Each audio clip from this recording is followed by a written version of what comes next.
Jean-François Aquili.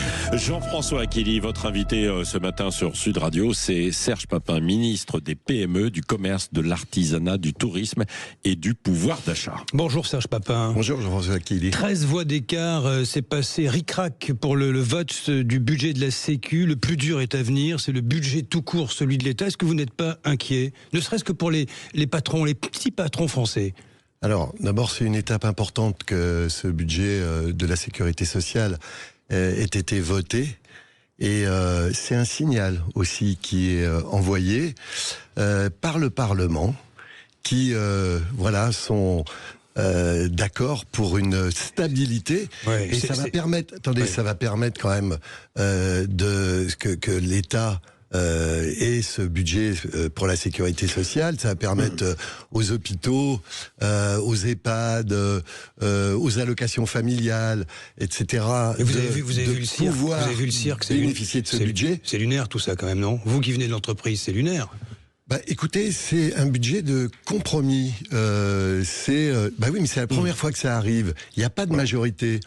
Le Premier ministre s'est engagé à ne pas avoir de 49.3, donc c'est un budget qui oblige à des discussions, et il faut saluer d'ailleurs à la fois cet esprit de compromis et en même temps avec la détermination qui est la sienne.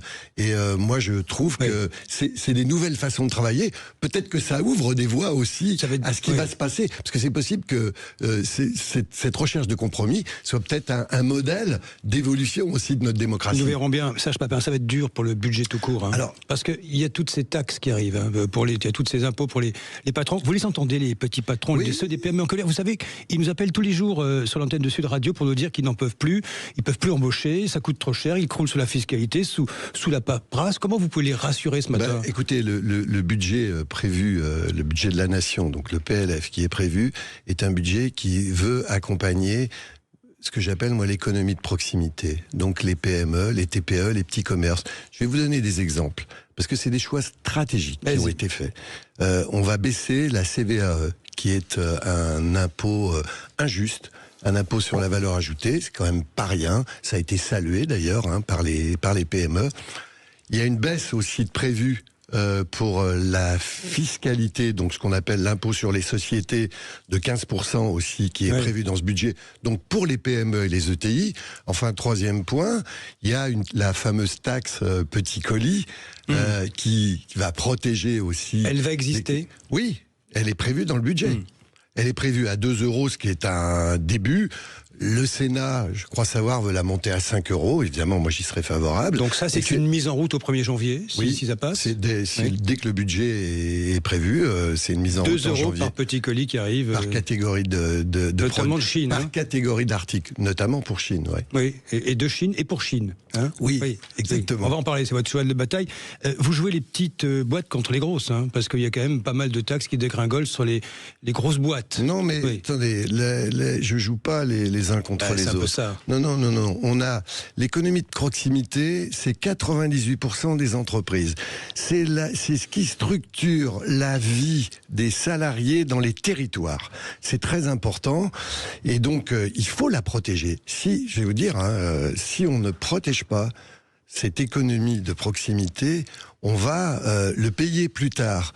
Donc moi je suis pour mettre un peu de protectionnisme dans le libéralisme sur les PME. Donc vous insistez sur les PME, vous faites baisser les impôts de production PME, TPE. Serge Papin, le MEDEF, la CPME, l'UDP, les 3 principales organisations patronales de ce pays s'inquiètent, c'est le communiqué que vous avez évidemment lu et relu. Nouvelle réduction des allègements de cotisations sociales pour les entreprises. Il était question, c'était 1,5 milliard cette année, on doublerait ça l'an prochain. C'est un décret que doit signer le gouvernement. Est-ce qu'il va être signé?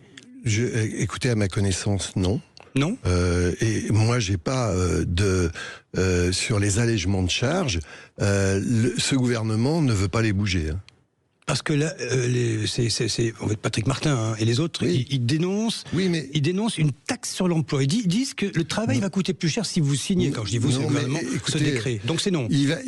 Attendez, le problème de des charges patronales et des charges sociales, c'est un gros sujet, c'est-à-dire comment on peut rapprocher le salaire brut du salaire net. C'est un peu le coût du travail en France. On sait voilà, que c'est un gros sujet. Pour moi, c'est un sujet qui va être porté aux prochaines échéances, notamment les présidentielles. Pour l'instant, il n'est pas question d'y toucher. Encore un mot, 4 dirigeants de PME, TPE, c'est pour vous, mais des ETI aussi, c'est sur 10, 4 sur 10, projettent de céder leur boîte, leur société d'ici à 2030. 370 000 entreprises, au bas mot. Pas touche au pacte Dutreil également? Non, bien sûr, il y a 500 000 entreprises, Jean-François Aquili, qui prévoient de changer de main. On est face à donc un le pacte choc Dutreil démographique. Non, c'est un pacte avec la nation. C'est la souveraineté économique de notre pays qui est en jeu. Donc on n'y touche pas, bien sûr. Alors une question qui vous concerne également, le PLF, le projet de loi de finances, il est voté. Nous verrons bien, c'est dans moins de 15 jours maintenant. Il prévoit de liquider l'Institut national de la consommation, qui est jugé au fond peu performant, ce qui signifie la vente de 60 millions de consommateurs. Le magazine qui est public, très indépendant, qui était quand même un lanceur d'alerte depuis toujours, il est toujours. Ça va être le cas? Et pour l'instant, il y a un amendement qui a été porté pour ne pas toucher à 60 millions de consommateurs. Donc je ne sais pas ce qu'il en sera. C'était le gouvernement avait un objectif d'optimisation. Ça ne voulait pas dire forcément la disparition de 60 millions de consommateurs. Ça serait vendu à un acteur privé. Non, vous avez vu, là, il y a une tribune dans Le Monde là-dessus. Oui, pas nécessairement. Oui. J'ai reçu des associations. J'ai discuté aussi avec le délégué général. Il y a peut-être des options qui sont d'aller dans le monde associatif, par exemple. Il y a des gens qui se sont portés candidats, avec l'accord, bien sûr, du directeur général, avec lequel j'ai discuté. Je ne peux pas vous dire ce qu'il en sera aujourd'hui. Mais dans tous les cas, je ne crois pas que ça soit une bonne chose qui est la disparition de 60 millions de consommateurs. Mais vous seriez favorable à ce que ça reste quelque chose d'indépendant, en fait, pas oui, mais ça, on n'est pas obligé. C'est pas obligé d'être dans le secteur public. Vous voyez, on va pas toujours tout demander à l'État. Il faut parce que c'est entre l'intérêt de 60 millions de consommateurs et le fait qu'ils soient dépendants de l'État, c'est deux choses qui sont pas forcément liées. Vous voyez. Donc cession, oui, mais protéger le titre. Oui, protéger le titre, puis ça dépend cession à qui. Moi, j'y regarderai, bien sûr. Bien sûr, si on doit en être là. Ce qu'il faut, c'est aussi avoir un petit peu de temps. Noël approche, parlons du pouvoir d'achat des Français, de la consommation, c'est votre rayon, hein, Serge Papin. Oui, j'étais commerçant. Oui, il faut le rappeler. Hein. Voilà. Foodwatch, association de défense des consommateurs, qui épingle toute une série vous avez vu ça, de produits de fête, qui parle de marketing abusif vendu en supermarché, c'est votre ancien monde, des produits qui sont soi-disant français, mais qui, au fond, en fait, ne le sont pas vraiment. Vous avez des foie gras, des chocolats qui sont bourrés d'additifs, d'huile de palme. Est-ce que vous allez faire le ménage dans tout ça? Parce que c'est dans les rayons des grandes surfaces. Hein. Oui, il y a aujourd'hui un engagement. D'ailleurs, beaucoup de distributeurs en font leur communication sur l'arrêt des ce que vous appelez, ce que vous dites là, ce qu'on appelle les substances controversées. Donc il y a des engagements pour. Moi d'ailleurs, quand j'étais dans ce groupement de commerçants indépendants, je m'étais beaucoup engagé sur ce terrain-là. C'est important. Non, bien sûr, c'est très important. Surtout le manger sain, c'est très important. Le lien entre l'alimentation et la santé, c'est très important. Par contre, sur les fêtes de Noël spécifiquement, la question que vous me posiez, est-ce que j'ai un peu passé quelques coups de fil pour savoir comment ça se passait. Donc déjà, ce qui est intéressant, c'est que l'inflation est derrière nous. Donc il y a plutôt une stabilité des prix. Ça, vous confirmez, l'inflation, c'est fini. On est aux alentours de 1%, 1,20%. Ça, c'est 2026 ? Là, maintenant, là, en année glissante. Hein, donc on est sur 1% d'inflation. Après, ce que les gens, les consommateurs choisissent, c'est les promotions. Et en fait, il y a une augmentation des achats en promotion. Ça, c'est c'est-à-dire qu'ils sont attentifs aux offres qui sont faites. Et là, il y a des promotions qui sont proposées par toutes les enseignes avant les fêtes. Et les consommateurs achètent beaucoup plus par exemple, que l'an dernier en promotion. C'est le constat qu'on peut faire aujourd'hui. Et là, vous allez, je répète ma question, faire le ménage sur ces promos ou ces produits qui sont vendus au tout venant dans les grandes surfaces, mais qui ne respectent pas les règles. Écoutez, il faut aller les chercher. Non, mais la DGCCRF, quand vous avez des produits qui ne respectent pas les codes de la consommation, ils sont sanctionnés. Donc c'est quelque chose c'est la loi, vous voyez ce que je veux dire. Après, qu'il y ait des initiatives des enseignes, des transformateurs pour enlever les substances malsaines. Il y a des engagements qui sont pris par ces enseignes et je vois que ça a produit des effets. Moi, j'allais veiller à ce que ces engagements soient respectés. Oui, alors, j'ai vu tout le monde. On a d'ailleurs débouché dans le cadre des négos qui sont en train de s'ouvrir là sur un pacte pour une charte pour les PME. Et dans les discussions que j'ai pu avoir pour les PME françaises, avant les négos, et donc on est sur des négos cette année qui sont beaucoup plus apaisés. Et dans les discussions que j'ai pu avoir, la partie manger sain, l'accessibilité aux produits sains, notamment les fruits et légumes, a été quelque chose de discuté avec les parties prenantes. Serge Papin, vous évoquiez Chine tout à l'heure, la marque Chine, chinoise. Chine au BHV, ça ne marche pas, vous vous en réjouissez ? Non, mais vous savez pourquoi ça ne marche pas ? Non. Parce que quand on demande à Chine de respecter nos codes de la consommation dans un commerce physique, donc ils sont tenus, ils savent qu'ils sont contrôlés, donc ils sont tenus de proposer des choses respectueuses de nos codes de la consommation, comme les commerces physiques en France. À ce moment-là, il n'y a plus 2 poids, 2 mesures.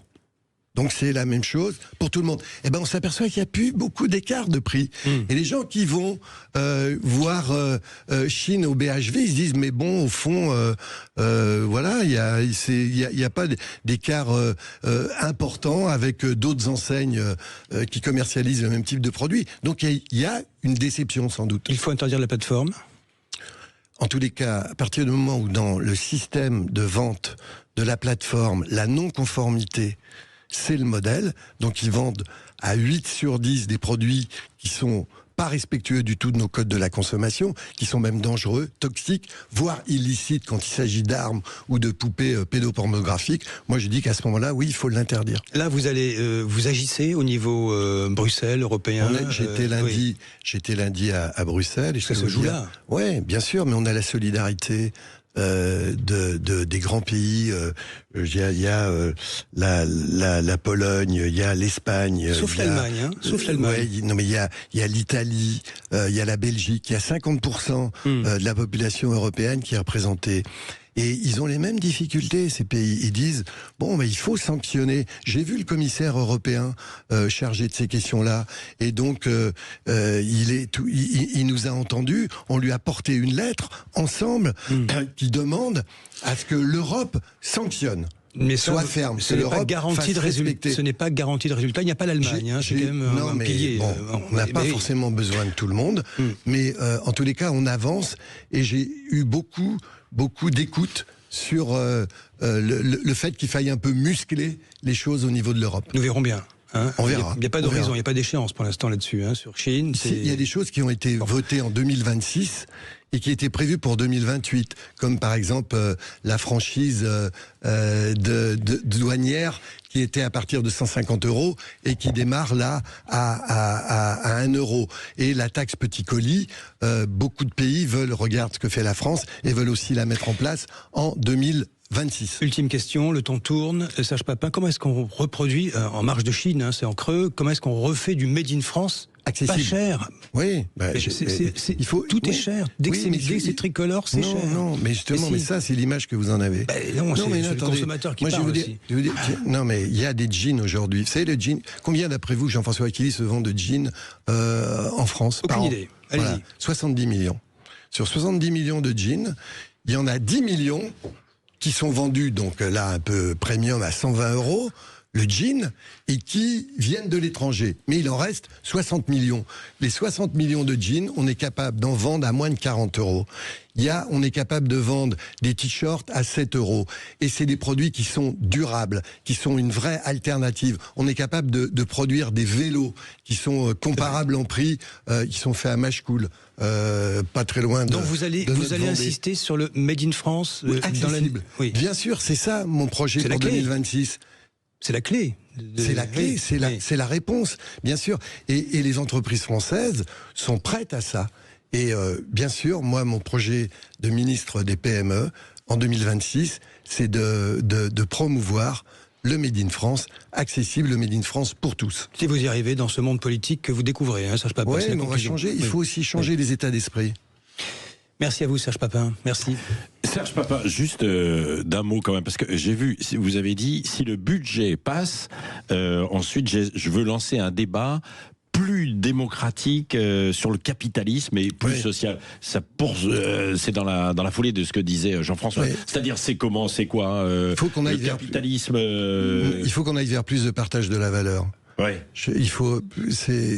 Aujourd'hui, alors je regarde un peu plus dans mon secteur, PME, TPE, il y a des choses qui existent, vous savez, il y a les contrats d'intéressement, il y a la participation, donc il faut que ce soit des choses qui soient plus ouvertes à l'ensemble des salariés. Mais c'est quoi, c'est une prime d'intéressement vous allez lancer, il va y avoir la prime Papin.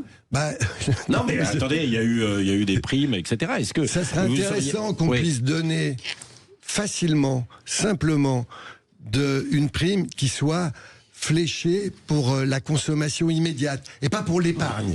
D'accord. Aujourd'hui, beaucoup de choses sont tournées vers l'épargne. Et ça pourrait venir quand ? Ça pourrait venir quand ? En janvier ? Une prime d'intéressement ? Non mais c'est ça, c'est la prime Papin en janvier. C'est la prime Macron défiscalisée plus, quoi. En tous les cas, c'est un bon modèle.